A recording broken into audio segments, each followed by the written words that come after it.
And once you started in that role, can you take us through that period a little bit? What was it like?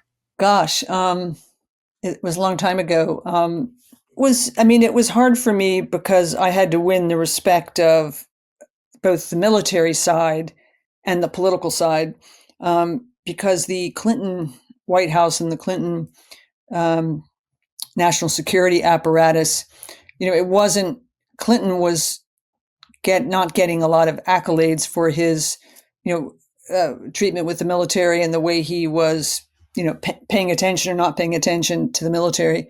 And so I actually found that because I was, in the building with the generals, and Colin Powell was the joint chairman of the Joint Chiefs of Staff at the time, and he was, a very interesting leader to learn from.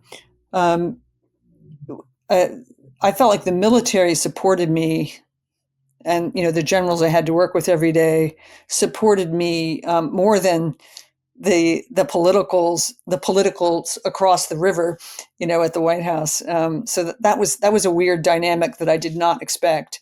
But I'd say we had ups and downs. I mean, it went, some aspects went very well, but we were thrown a lot of tough crises. The biggest of which was the Somalia crisis, where I think it was 18 died. It was the Black. If you ever saw the movie Black Hawk Down, I was the one who had to announce that. I think it was 18 U.S. soldiers, were being dragged through the streets of Mogadishu.